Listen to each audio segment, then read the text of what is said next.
Constraint colors of curves. So let's make a rectangle.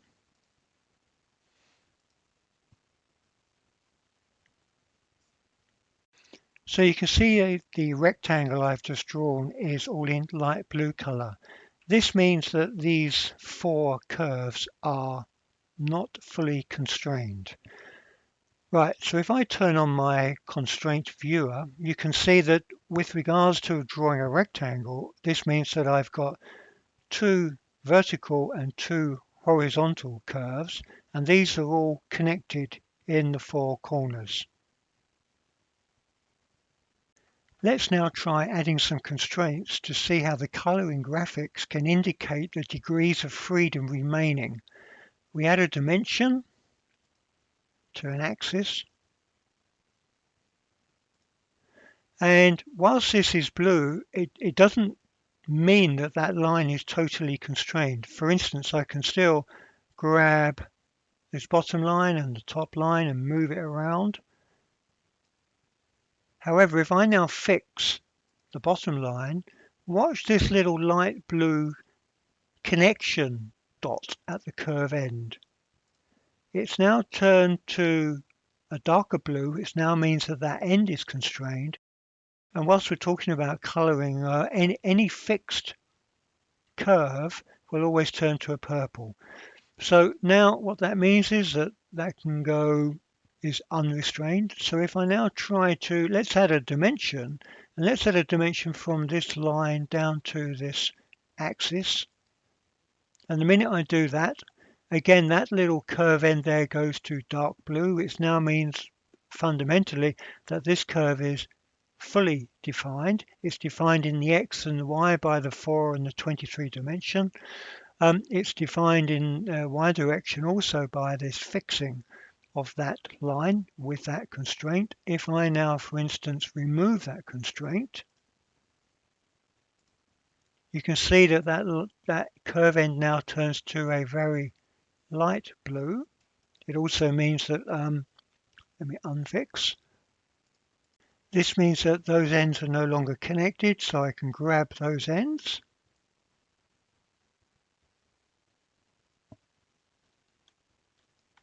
Here's a small tip. If I show my sketch grid, whilst I've got my snap to grid on, obviously if I go anywhere near the grid, it will snap to it.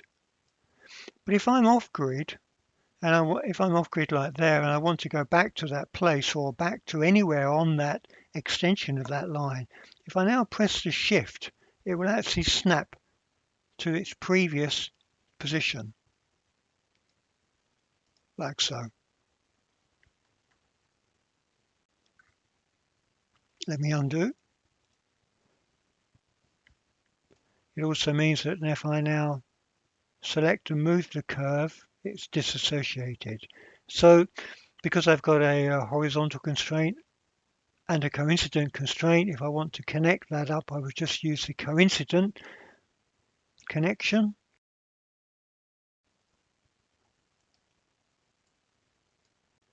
And now if I put a dimension on here, the curve end is fully constrained.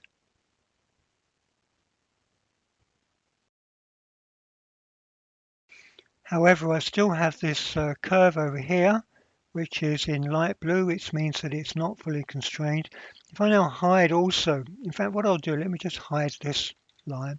You can see that we've still got the curve end, which is under constrained. Let's bring back show all curves. That comes back. Now, to constrain, because this curve has a vertical constraint and it also has two end constraints, to fully constrain this line, I don't actually need to put a dimension on it. I can just now say what length this line is. And by doing this, it will actually constrain this line because of its connection and its verticality. So let's add a little line. And now you can see we have the four curves and we have all of the end points fully constrained. So let me just put this into some nice round numbers, 12.5, and this into a nice round number 9. That's great. Now, what I want to do, I want to move it around. I'm not really sure where I want to move it. So let me now just select these dimensions. Let me delete these. And as you can see, it's now no longer fully constrained. So what that means is I can just grab any point of it.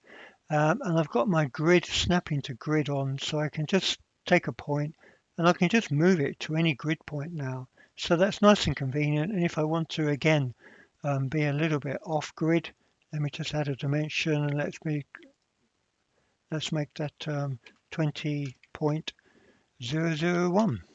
And there you have it. And let's do the same with here. Let's add a dimension to this line.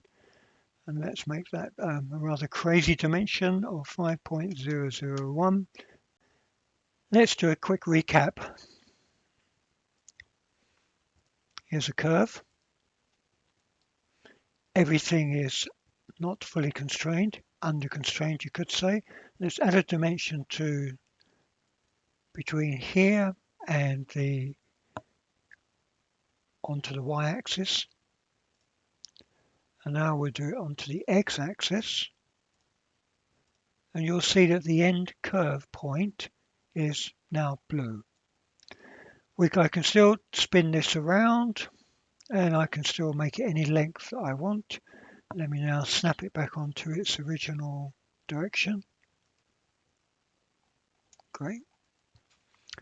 So if I want to, so what would constrain that line? Well, if I did the same up here with the other curve end, again from here to one axis and here to the other axis.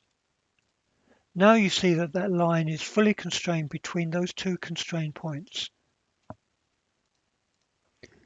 I could have dimensioned the length, but that still doesn't control the attitude of the line.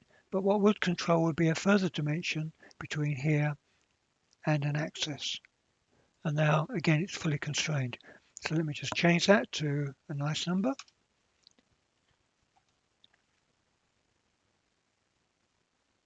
And the line is now fully constrained. However, that took quite some time to fix. So let's try again with another line. Let's go to the fix constraint, fix an end, fix another end. Note that they turn purple, so they're fixed. And that line is fully constrained with just two fixed points. Let's try another line.